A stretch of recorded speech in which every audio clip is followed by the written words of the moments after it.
Paz, povo abençoado, que alegria ter você em mais um Invencível Podcast, um ambiente de crescimento, aprendizado, desenvolvimento pessoal, fortalecimento da fé. É que nós sempre estamos sendo edificados com boas ministrações, com bons bate-papos, com bons testemunhos. E hoje não vai ser diferente porque estamos aqui com o pastor Flávio. Bem-vindo, pastor Flávio, que alegria ter você com a gente. Obrigado, pastor Lediel, muito obrigado pela oportunidade de a gente poder estar aí compartilhando um pouco da minha história com vocês. O pastor Flávio, hoje, ele é o diretor do CTV, Centro Terapêutico Vida, uma instituição que auxilia no resgate de vidas da drogadição, do mundo do álcool, e a gente sabe do grande impacto positivo que isso tem gerado e nós já vamos depois falar um pouco mais sobre o CTV, mas queremos conhecer um pouquinho da sua história. Eu já conheço um pouco do seu testemunho, pastor Flávio, e sei que é um dos testemunhos mais impactantes, pelo menos para mim, dos que eu já ouvi, uma transformação intensa de vida que Deus fez, né? E nós queremos ouvir um pouquinho disso. Pastor Flávio, vamos começar lá do início. Conta um pouquinho como é que foi a sua infância. Sim, minha infância foi uma infância bem complicada, justamente porque já pequenininho, 3, 4 anos de idade, a minha mãe veio separar do meu pai e acabou ela ter que criar 5 filhos sozinha, né? E uma das filhas especiais, né? E então fui crescendo com aquela questão familiar, assim, a falta do pai, a falta até da própria mãe, justamente porque a mãe tinha que trabalhar, né? Trabalhava fora e tinha que sustentar a casa, né? Ela tem que sustentar a casa e os filhos acabaram se criando sozinhos. Se dispersando, né? E eu acabei indo para o mundo indo para a rua, né? Querendo auxiliar, ajudar ela, trabalhando, engraxando sapato nas ruas, vendendo... Desde pequeno? Desde pequenininho. Qual idade você começou a engraxar sapato? De 8, 9, 10 anos de idade, eu estava na rua já pelo centro da cidade, engraxando sapato, vendendo pipoca na sinaleira, vendendo algodão doce, sempre desde novinho, né? Justamente para poder ajudar a mãe dentro da questão da alimentação. Né? Uma criança que viu, né, a mãe passando, claro, pelas dificuldades, né, pelos perrengues da vida, e se posicionou para ser uma solução. Porém, o mundo das ruas também, então, trouxeram alguns contatos ruins, de amizades, e acabou também entrando no mundo das drogas. Como que foi isso? Veja bem, pastor Lediel, eu estudava de manhã e ia para a rua trabalhar à tarde, né? Trabalhava à tarde. E aí teve momentos que eu gaseava a aula, não ia, né? O famoso gasear a aula, né? E eu acabava indo para a rua para poder trazer o alimento. E chegava às 10 horas em casa, 11 horas, quando vinha para casa, né? Até que um dia, assim, estávamos com vários outros meninos de rua, né? Eles sim moravam na rua e acabaram me oferecendo um cigarro para fumar. E aí eu fumei aquele cigarro. Não era nem um baseado, nem cigarro era baseado, normal. Um cigarro normal, né? Cigarro normal, e daquele cigarro já tinha cola de sapateiro, na época cheirava-se muito cola de sapateiro, também cheirei cola ali, e aí começou a desenrolar, né? Desencadear alguma coisa mais terrível na minha vida, né? Um vício foi puxando o outro, podemos dizer assim. Começou com a mal amizade. Você né? estava com 9, 10 anos? 9 para 10 anos ali, na faixa de 11 anos, eu comecei a fumar um cigarro, a cheirar a cola. E aí, justamente, a amizade, né? A amizade, a mal companhia acabou me levando para essa questão. Tem que dizer, a mal amizade não leva a pessoa a ninguém, cada cabeça não. A amizade, ela te leva pro lugar errado, muitas das vezes, né? A mal amizade, no caso. Né? Paulo já nos alertava 2000 anos atrás. As más companhias corrompem os bons costumes. Então, ali, de 12, 13 anos de idade, eu já não sabia mais o que voltar para casa, né? Então, a mãe, até então, tinha um problema ali da falta, ausência do pai em casa. Agora, o filho, que é o caçula, que eu era o caçula da casa, eu já não voltava mais para casa. Aí já vi uma preocupação muito grande no coração da minha mãe, né? Mas ela não tinha o que fazer, porque ela tinha mais de 4 filhos que ela tinha que sustentar, né? Alguns filhos mais velhos, mas não tinha essa questão de ir para a rua trabalhar, tipo essa cara de pau. Sempre fui um guri meio cara de pau assim e ia para frente, né? Então meus irmãos teve que aprender a se virar. Tive que aprender a me virar, tive que aprender a... Essa questão da ausência do pai. Então, pelo que você está falando, não era só o impacto negativo na questão financeira para sustentar a casa, mas a figura paterna gerou um vazio dentro de você. Isso já começou, pastor Lediel, na minha infância. Por quê? Porque, pelo que eu entendi na época e depois, hoje, com essa cabeça aqui, né, que eu tenho, mais madura, eu entendi na época, porque eu tinha o meu pai, quando se deixaram ele e a minha mãe, se separaram, eu ia muito na casa dos meus avós, né? Dos meus avós. Então lá, o que acontecia? Todos os meus irmãos e os primos comiam numa mesa normal, eles ficavam, assim, tinham um atendimento melhor. E eu não, eu sempre fui o que comia escondido, tinha que sair da mesa, não podia ficar na mesa, porque... Eles não deixavam? Não. Como se fosse uma ovelha negra da família? Porque até então, que depois eu fui entender que houve um fruto de traição. E eles diziam que eu era um fruto de traição da minha mãe. Então, entendi. Eles tinham um preconceito comigo, né? Porque eu fui o único que nascia assim, pintado, bonito, assim, desse jeito. Ruivo. Cor de ouro, né? Então, eles rejeitaram muito isso, né? Então, isso ali já começou a me dar uma rejeição muito grande. Então, eu me criava raiva, tanto que muitas das vezes eu não comia, eu saía com 8, 7 anos de idade, eu saía dali e ia para casa sozinho de pé, né? E aí andava 3, 4 quilômetros sozinho de pé. Então, essa rejeição acabou abrindo uma lacuna para mim poder ir caminhar para o mundo. Gerando muita raiva. Muita raiva. O que daí, claro, se desencadeou na questão dessas más companhias, né? Entrou no mundo do vício, você falou, experimentou cigarro, experimentou cola de sapateiro e depois qual foi o próximo passo? Depois foi maconha, né? Foi maconha. Mas voltando ali, pastor Lediel, aquele amor que eu não sentia dentro da minha casa, por isso que, de repente, um pai, uma mãe que está me escutando, tem carinho suficiente para o seu filho, porque aquela falta, a minha mãe ela não tinha o que fazer, a minha mãe ela tinha que trabalhar, então ela não tinha como agregar assim, amor para a minha vida, né? Não tinha como me abraçar, eu nunca soube o que era um abraço da mãe, fui saber depois de grande o que era um abraço de uma mãe. Então, eu não tinha um abraço de um pai, não tinha um abraço de um irmão, né? Então, o que acontece? Lá fora, o mundo te abraça. O mundo abraça seu filho. Lá fora, o mundo abraça as pessoas a qual você não abraça dentro da sua casa, que está pertinho para ser abraçado. No meio dos seus amigos, você se encontrava. Me encontrei, me sentia bem, né? Me sentia bem, por mais que tinha bebida, tinha droga, mas me sentia bem, porque ali, a minha alegria era aquilo ali, né? Então, aquele jovem de 12, de 10, 9, já cresceu, está com 12, 13 anos, já não voltava mais para casa. A minha mãe já não tinha mais domínio sobre mim. E a caixa de sapato eu já tinha largado. Agora eu não vou mais engraxar sapato, eu vou entrar para um outro mundo, eu vou começar a fazer roubos, pequenos furtos. E aí eu comecei a entrar no mundo da criminalidade. Já era maconheiro, fumava baseadinho, achava que era o espertão, né? E acabei me afundando, porque é um lodo, né? Tu vai se afundando, Ou seja, entrou no mundo das drogas, já rompeu, né, algumas barreiras ali, o próximo passo, além do vício, então, foi já entrar para a criminalidade. E daí começou com pequenos furtos, junto... E isso nós estamos falando, você estava com quantos anos? Adolescente? Na faixa de adolescente, 12, 13 anos de idade, para 14 anos de idade. Aí fui preso, né, dentro dessa minha crimes que eu cometi, vários crimes em Blumenau, muitos crimes, assim, muitos furtos, né? Eu acabei tendo uma medida só. Era furto ou era assalto? Não, depois eu fui para o assalto. Começou com furto? Comecei com pequenos furtos. Roubar uma bicicleta, roubar um tênis num varal, entrar numa loja, e sabe? E aí depois eu fui para o mundo do assalto. Por quê? Porque nesses pequenos delitos que eu cometi, eu acabei indo para Te pegaram. um recolhimento de menores, infratores. Como que funciona, né? As pessoas às vezes não sabem como funciona esse recolhimento de menores, né? Como que é o nome lá em Blumenau?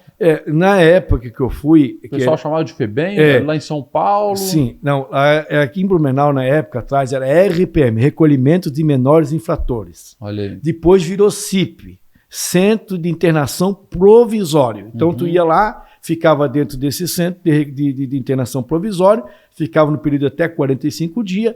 Dentro dos 45 dias, o juiz dava a condena, né? Dava medida socioeducativa de 3 meses, de 6 meses a 3 anos. Então, a primeira vez que eu fui para o que hoje chama-se de CASEP, né? A primeira vez que eu já fui na condena de 6 meses a 3 anos. Você estava condenado a 6 meses ficar lá. 6 meses a 3 anos. E fiquei 2 anos e 8 meses preso.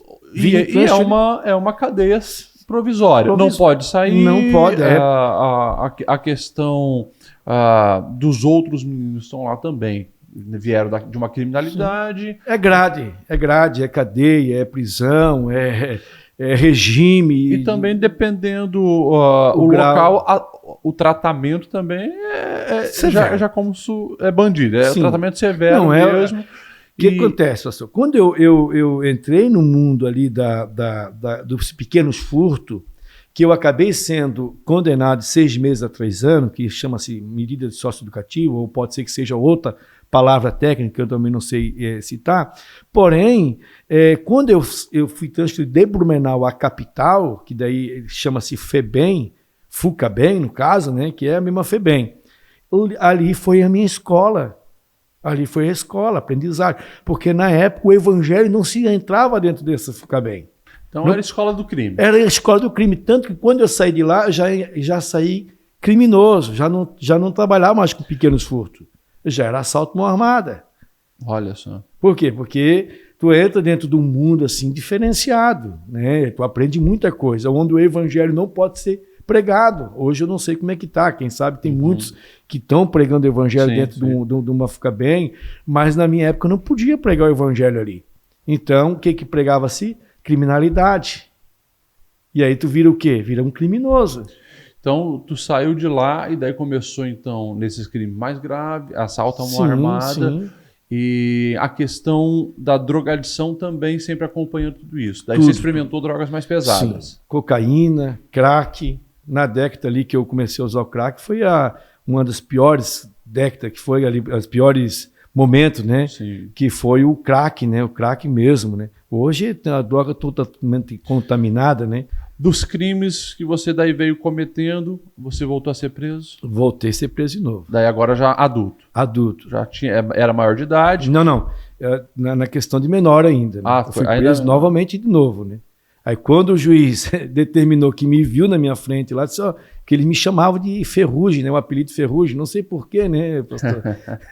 Pegou, todo mundo conhecia como Ferrugem. Falou do Ferrugem, todo mundo sabe. Um cidadão marginal. Sim. Até hoje, quando alguém me chama de Ferrugem, esse cara me conheceu no tempo antigo, né? E aí eu acabo ficando até um pouco meio bravo, porque eu não quero mais embora que seja um testemunho de vida, né? Que Deus fez na minha vida.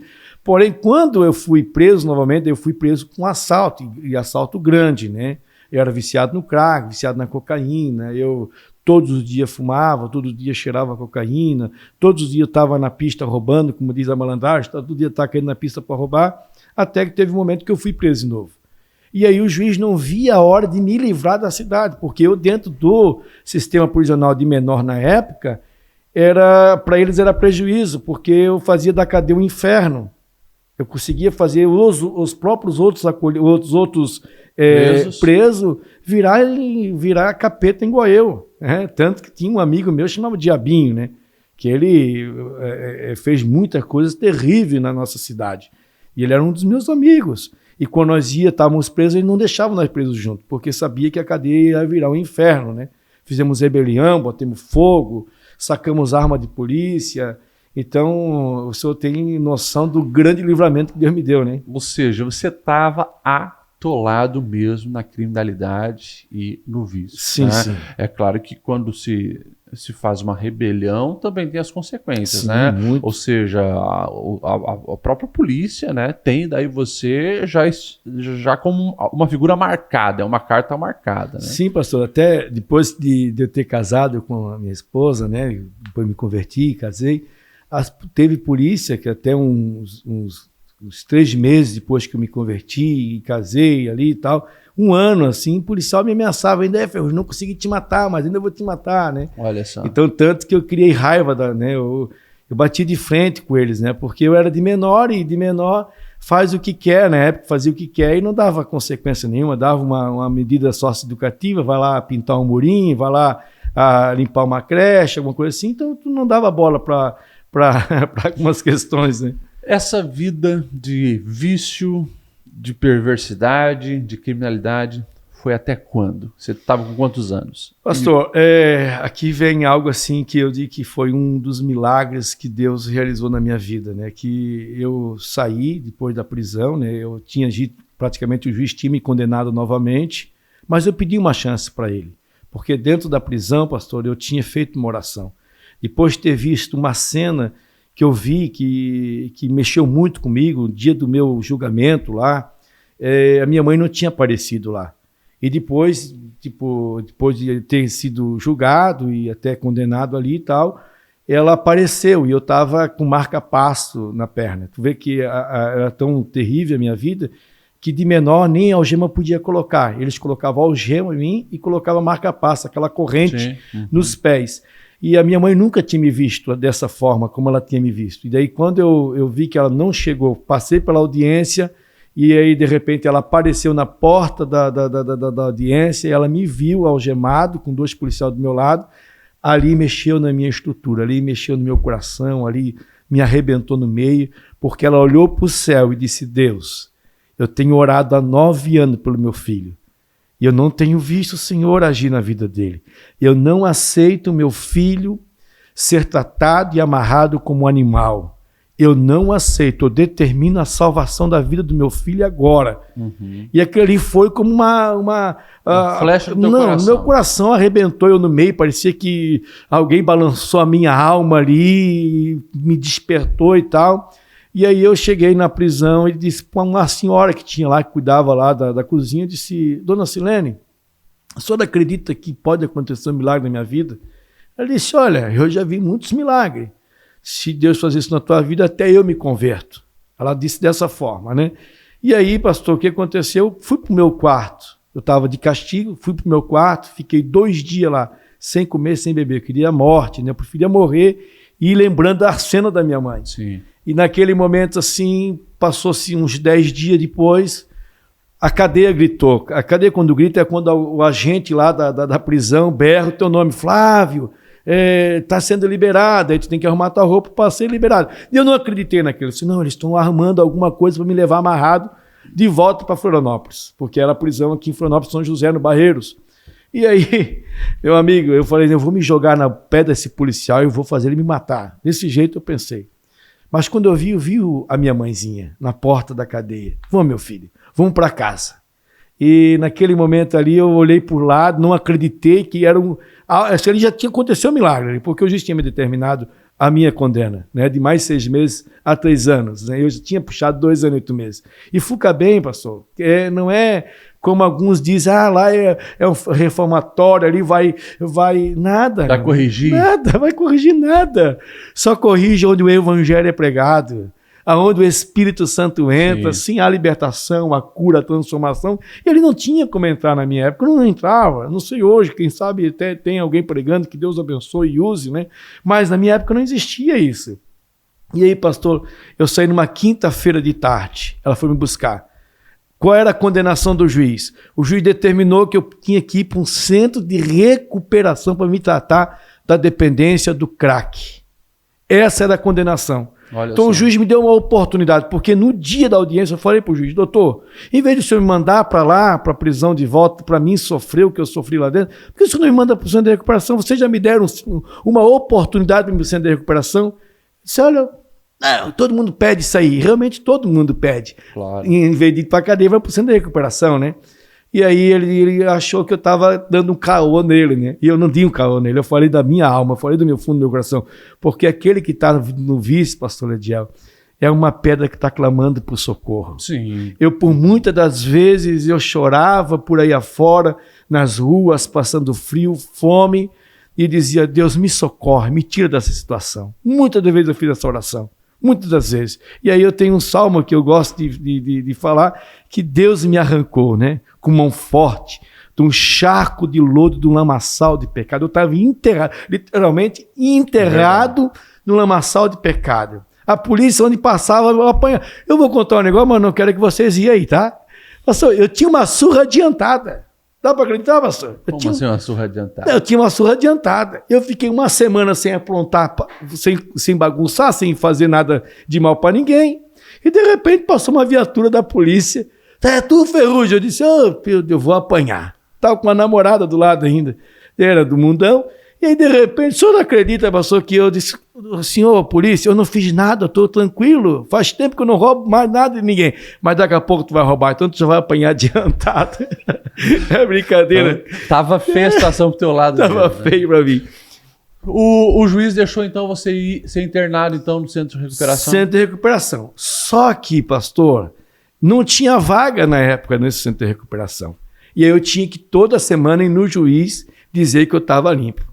Mas naquela quinta-feira que eu saí, eu já fui usar droga, fui fumar maconha, fazer festa, prostituição, bebida. Mas na quarta-feira era um dia de culto lá no meu bairro. Alguém passou, olha como é bom e importante um convite. Um convite para alguém que está doente, né? Que está em sofrimento. Convite para ir na igreja. Para ir na igreja. Vamos lá na igreja, lá comigo lá, meu amigo. Vai ter um pastor lá, vai um pastor abençoado pregando. Dá licença, eu vou para a igreja, vou fazer o que lá e tal. Mas aquilo ali mexeu no meu coração. Falei, eu vou lá para agradecer a Deus. Né? E eu fui, pastor. Eu fui muito doido. Eu fumei muita maconha antes de ir. Bebi muita cachaça antes de ir. Eu fui travado na igreja. Mas travado. Eu parecia que tinha toda a maconha que tinha para fumar, eu fumei naquele dia. Mas foi lá para a Assembleia de Deus. Mas eu fui. Eu fui lá na Assembleia de Deus. Vou entrar aí para ver o que vai dar. O que vai dar? E mamãe orando e chorando por mim. Minha mãe não faltava um círculo de oração, sempre acreditando que Deus poderia mudar a minha história. E de repente, pastor, eu entro naquela igreja, pastor, e eu ouço a palavra de Deus. Ela entra no meu coração e ela arranca tudo que precisava ser arrancado do meu coração naquele dia. E naquele dia eu saio liberto, transformado pelo poder do Evangelho. Glória a Deus. Naquele dia, naquela noite, naquele momento, o Espírito Santo de Deus entrou na minha vida, ele tirou a vontade de beber, a vontade de se prostituir, a vontade de droga, a vontade de tudo. Eu tinha um vício de roubo, eu gostava muito de roubar. Para mim, o roubar era uma adrenalina que eu liberava no meu corpo. E Deus, naquela noite, o Senhor me libertou. Ou seja, você entrou travado, chapado na igreja, e Deus te marcou ali, transformou a sua vida, te limpou totalmente. Sim, pastor, eu saí liberto. Eu tinha droga em casa, eu tinha bebida em casa, eu tinha a mulher me esperando, a namorada me esperando, nem sexo antes do casamento eu quis fazer. Para ver a transformação de Deus. Limpou tudo, jogou a droga fora, a bebida fora. Tudo. Isso era uma quarta-feira. Na sexta-feira à noite, no culto de jovem eu fui. Um encontro de jovem normal. Deus me batizou com o Espírito Santo naquela noite. Aleluia. No sábado e domingo eu estava na porta da igreja. 2 horas antes de começar o culto no sábado, eu já estava na brita da igreja, limpando a brita da igreja. Tirando o matinho da brita da igreja. E eu dizia no meu coração, como eu sempre digo, se antes eu trabalhava para o cão, fazendo as coisas erradas para o diabo, hoje eu quero fazer algo para o reino de Deus.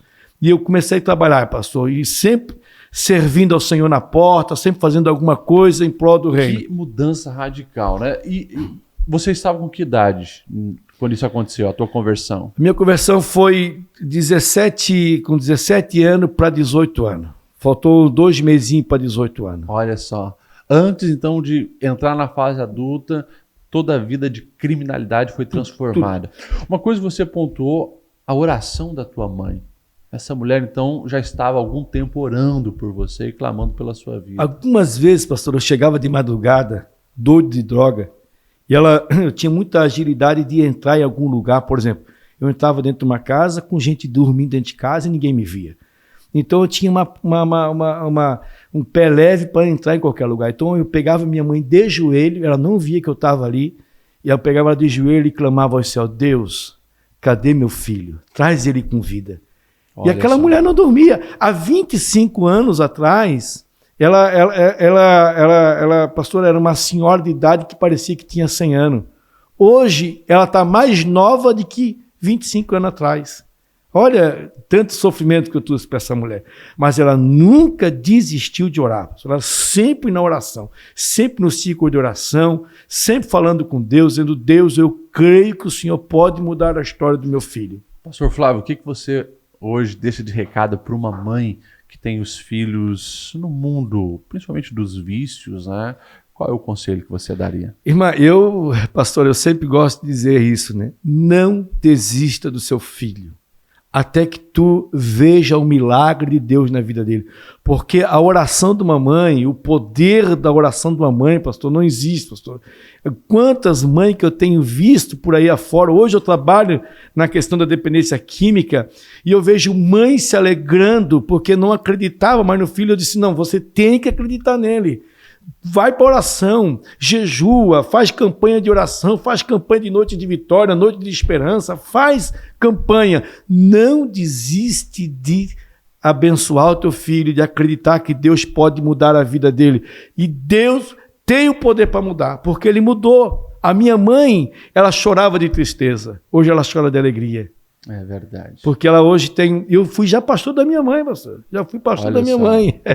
Ô, pastor Flávio, obrigado por estar compartilhando isso, né, e dando essas palavras, porque a gente sabe que o mundo da criminalidade, mas principalmente hoje dos vícios, aprisiona muitas famílias, né? E quando a gente ouve um testemunho como o seu, isso traz muita edificação. Claro, como pastor e psicólogo, eu já acompanhei muitos casos de famílias, né, também que enfrentam essa realidade da dependência química, principalmente.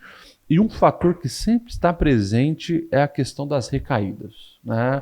Porque, ok, a pessoa tem aquela vontade, muitas vezes vai para a igreja, se arrepende, confessa Jesus, mas passa alguns meses ali, parece que volta tudo àquela velha vida do vício.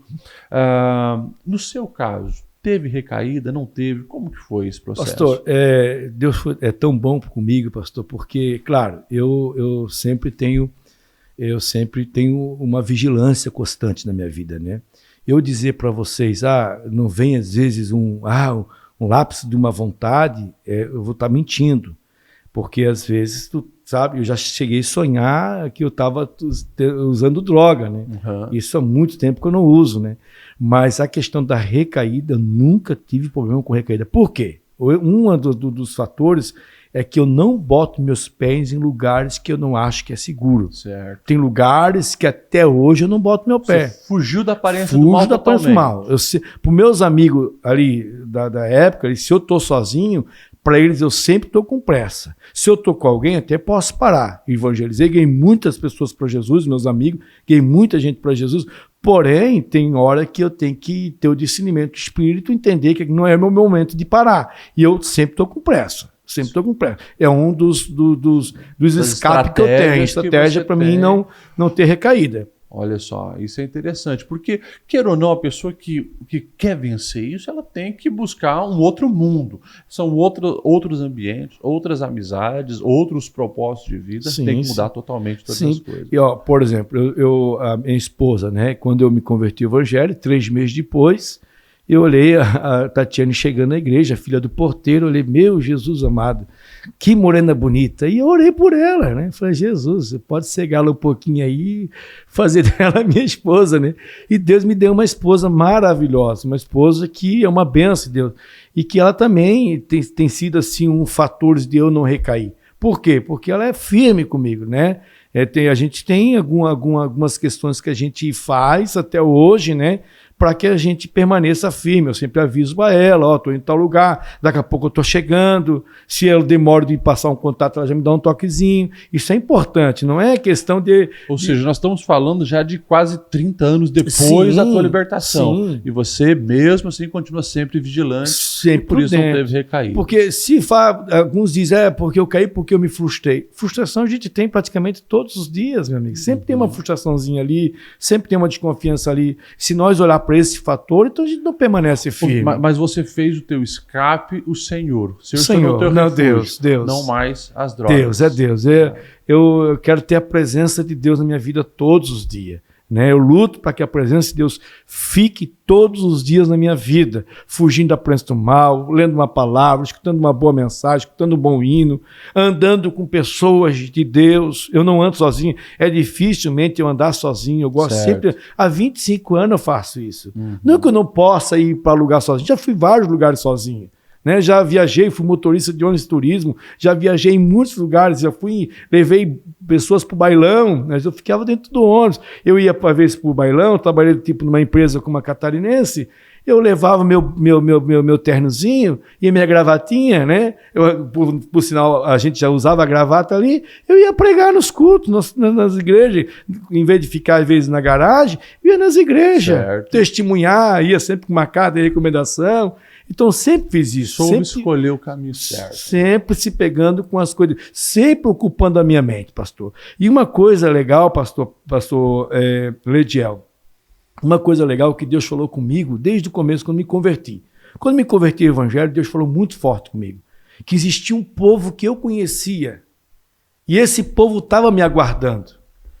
Eu dirigi algumas congregações em Blumenau, eu sou ciente disso, dirigi algumas congregações, mas eu nunca senti que aquele povo era o povo que me aguardava. Eu nunca senti que aquele povo me aguardava. Mas eu estou pastoreando, estou aqui, amo o que eu estou fazendo, mas não era o povo que eu aguardava. E Deus sempre falando, existe um povo que está orando e está te aguardando. Quando eu fui convidado, pastor, a vir para o CTV, eu entendi, esse é o povo que estava me aguardando, e é o povo que eu conhecia. Né? Porque... Para alguém falar de dependência química, junto àqueles meninos e pastorear aqueles meninos, tem que ter alguém que um dia passou por esse processo, né? Esse sofrimento, ver mãe chorar, ver a mãe sofrer, ver pessoas que gostam da gente sofrer. Então, hoje, Deus tem me dado estou há 10 anos pastoreando, né, o CTV, então a gente vê que esse é o povo que Deus pegou tuas dores, teus traumas, tuas lutas, a realidade triste lá do passado e fez disso hoje um ministério. Te deu um ministério muito relevante, né, para essa realidade. CTV, Centro Terapêutico Vida, já está ali há 10 anos, dirigindo a transformação dessas pessoas, né? Como que funciona o processo de CTV ou o tratamento que as pessoas elas têm ali? Pastor, o primeiro passo é a ligação, né? O contato conosco. Dessa pessoa, de repente, essa mãe ou esse pai que tem um filho que está na dependência química, pedindo uma ajuda, pedindo uma vaga, e essa pessoa tem que querer. Não existe como nós ajudar uma pessoa que está na dependência química, que ela não queira uma mudança de vida. Tem que partir dela. Se ela querer, existe solução para ela. Isso é um fator importante, né, deixar bem claro, porque muitas vezes, claro, é a família que busca, a família que quer, mas o cara não quer. A pessoa não quer a mudança. Então, vocês jamais vão acolher alguém que ele mesmo não queira. Isso. Porque senão até é crime, né? Porque se a pessoa vai para um lugar como o CTV, Centro de Recuperação, que não é internação involuntária, mas é internação voluntária, o cara tem que querer ir lá e ficar lá porque o pai quer, porque está sob ameaça, é crime. Então não se faz isso. E outra, não vai ajudar de maneira nenhuma, vai ajudar o seu filho dessa forma, vai ajudar o seu filho, como eu falei, oração, campanha, botando a mão sobre a cabeça dele, orando por ele, ajudando ele, não dando mais, porque tem pais que erra muito, dando para o filho a possibilidade dele usar mais droga. Eu vou dar porque ele primeiro está aqui, não me incomoda. Não, é errado. Você só está adiando a morte dele. né? Então, o que acontece? Quando você proposita no coração que o teu filho tem que procurar uma comunidade terapêutica, ele vai nos procurar, nós vamos fazer um primeiro contato com ele, né? Às vezes nós temos vaga, como às vezes não temos vaga. Quando bate o frio, muitos andarilhos acabam se migrando para a comunidade terapêutica. Ah, é? Então, sim, porque é o escape deles, é o inverno, é o escape deles. Por isso que as comunidades terapêuticas no inverno, ela enche mais. E tem aquele camarada que é acolhido ali, que é um acolhido de passagem. Ele vai ficar uns dias ali, esquentou um pouquinho, ele vai cair para a rua de volta. Porque, queira ou não queira, a rua para ele é o mundo dele, né? Uhum. Ali ele ganha comida, ali ele ganha gorjeta na sinaleira, então ali ele vai conseguir sustentar o vício dele da droga, né? Agora, tem pessoas, pastor, que entram dentro da comunidade terapêutica no primeiro contato, na primeira internação, e nunca mais voltam a usar droga. Nunca mais usa. É o mesmo milagre que aconteceu na minha vida. Tem gente que entra lá dentro, 1 semana, 2 semanas, entra lá dentro e sai liberto. Tem pessoas que entram lá, pastor, como andarilho de rua. Primeira internação dele. Ele entra lá, tinha família, a família às vezes nem sabe dele, a gente entra em contato com a família, fala que aquele cidadão está conosco lá, se há uma oportunidade que a família possa agregar com eles de volta. E aí o que acontece? Esse camarada fica comigo 6 meses, passa 6 meses, fica mais uns 6 meses em reinserção social, eu arrumo um emprego para esse camarada, o cara vai para o mercado de trabalho e vai avante, não usa mais droga nunca mais. Tanto a droga quanto o alcoolismo, né? Que tem gente que a droga é pesada, mas o alcoolismo é um dos piores drogas que existe, que praticamente está em todas as mesas. Uma droga lícita, isso, né? Então, muito incentivada no nosso Brasil. Sim, R$5 tu vai lá e compra um corote. E agora fizeram até com sabor, para eles terem um pouco mais de gosto, né? Embora, irmão, que isso aí é a pior droga que existe. Tem gente, crack, cocaína. Não, o alcoolismo tem afetado muita família. Destruído muita gente. Por exemplo, eu cheguei ontem numa situação no CTV, um senhor que estava comigo 6 meses. Ele teve uma frustração, caiu no alcoolismo de volta. Culpa-se a frustração, mas não, ele é viciado no alcoolismo. Ele chorando para mim, dizendo para mim, estava eu mais um pastor, e ele chorando para nós, dizendo, meu Deus, o que eu fiz da minha vida de volta? Eu briguei com a mulher e fui para o álcool. É o escape. É diferente de alguém que conhece Jesus de fato, porque se ele teve uma dificuldade, ele não vai para o álcool, ele não vai para a droga, ele vai para Jesus, ele vai para o joelho no chão.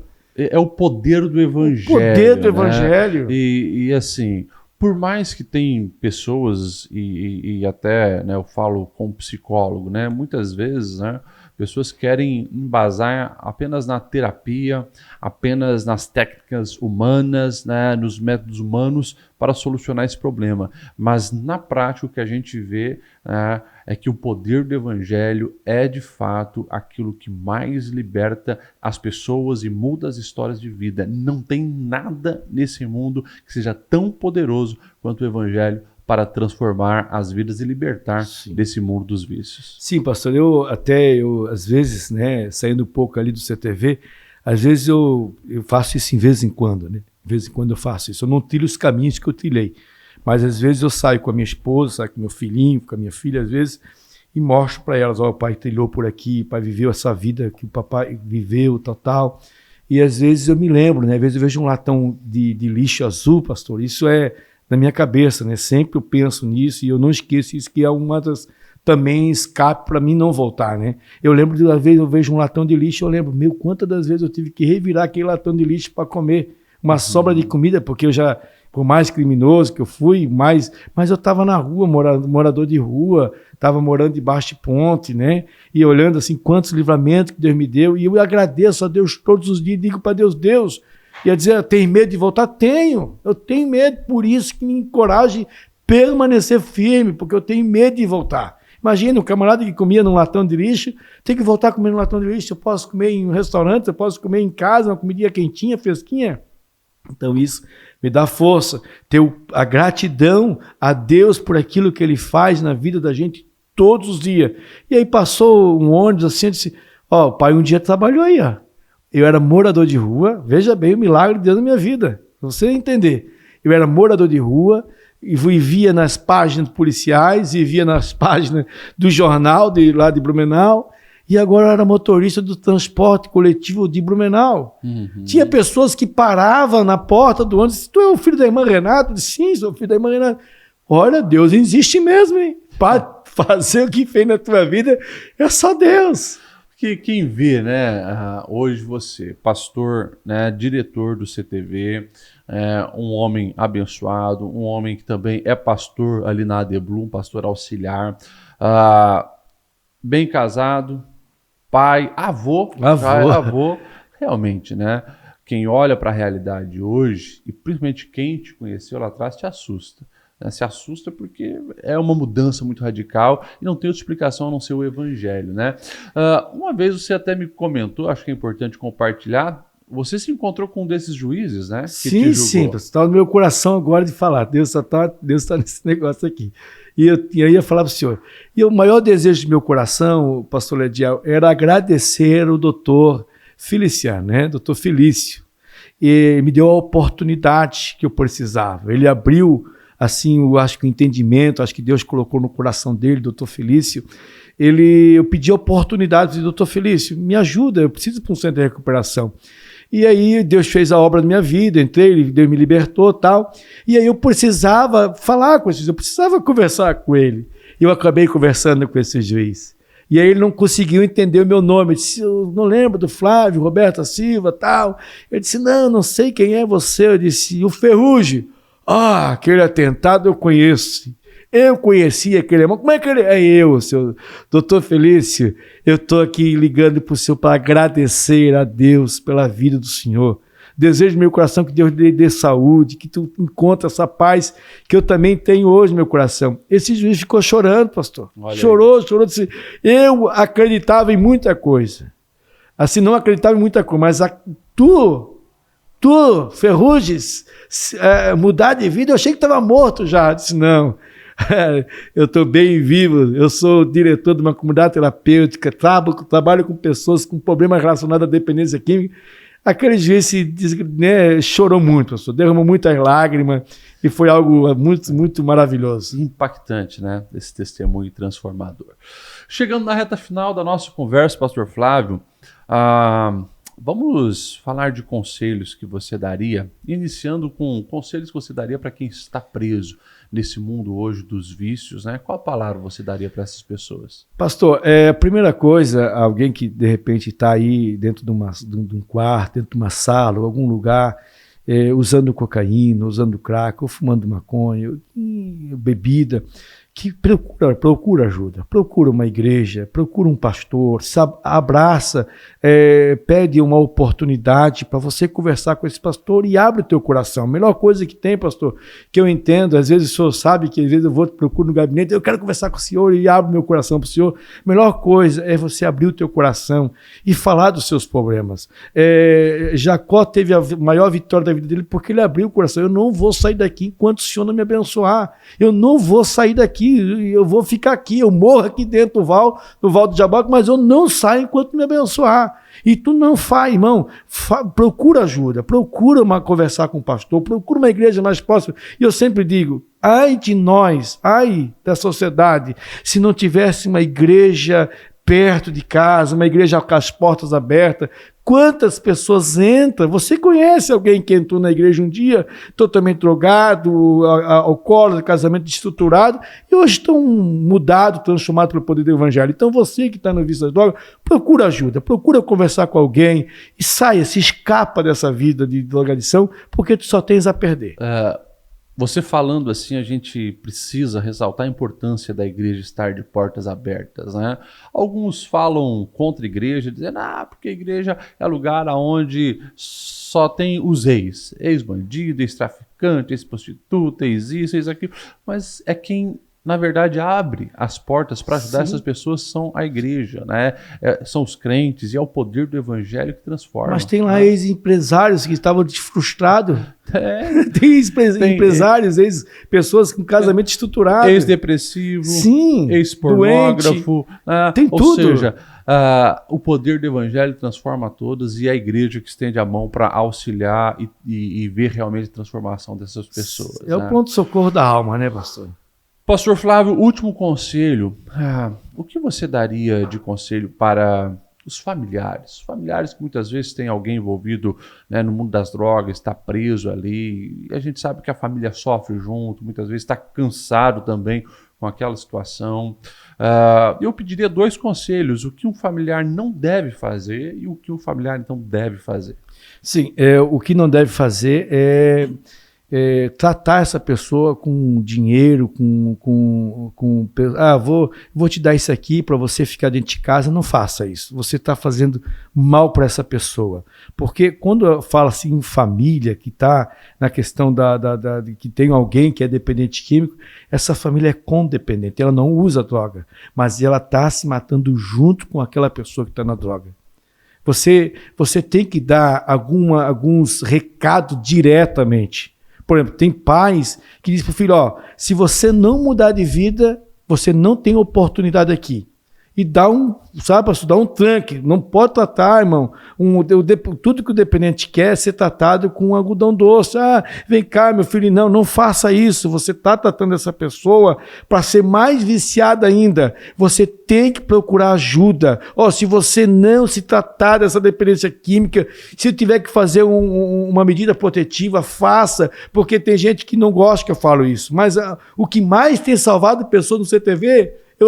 essa estratégia é muito importante. Faz uma medida protetiva. Você não chegará perto de mim enquanto você não se tratar da dependência química. E hoje, algumas comunidades terapêuticas fazem internação involuntária.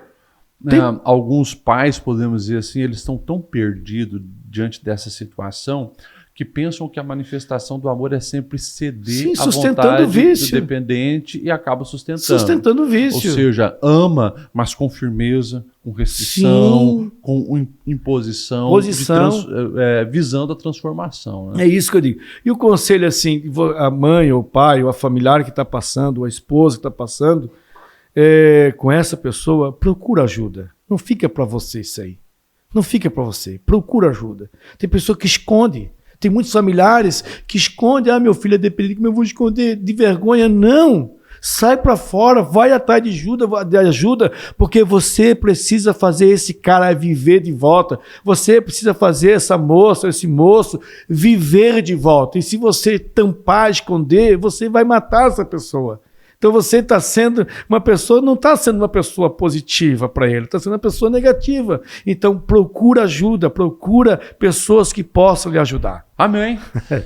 Que bom que nós tivemos essa conversa, esse bate-papo, e eu tenho certeza que todos que nos acompanharam foram muito edificados com esse testemunho. Pastor Flávio, as palavras finais. Agradeço a Deus, né? Sempre a minha palavra de gratidão a Deus pela oportunidade que Deus me deu, né? De servir a Deus, pastorear, cuidar de vidas. Sou apaixonado por essas pessoas, né? Pessoas com dependência química, andarilho de rua. Dói no meu coração quando a gente vê. A gente sabe que muitos deles querem ajuda, tem outros que não querem, só querem viver aquela vida ali, mas nós cremos no poder do Evangelho, né? Então sou grato, agradecido a Deus pela transformação que Ele fez na minha vida, por ter me dado uma família maravilhosa, e pela minha mãe, né? Que tá viva ainda, graças a Deus, e tem sido uma bênção, uma referência na minha vida até o dia de hoje. E ela tem visto toda essa transformação e hoje tem sido abençoada, né? Sim, com tudo aquilo que Deus tem feito na sua vida. Nós vamos chegando ao fim de mais esse episódio aqui no Invencível Podcast, e eu tenho certeza que você vai pegar esse link e compartilhar com alguém que precisa ouvir esse testemunho, revelando o poder do Evangelho. Não existe situação tão caótica que o nosso Jesus não possa transformar. Fique com essa mensagem no seu coração, lembrando que Jesus é quem tira qualquer vida do charco de lodo e coloca em posição de honra. Que Deus abençoe. Até a próxima.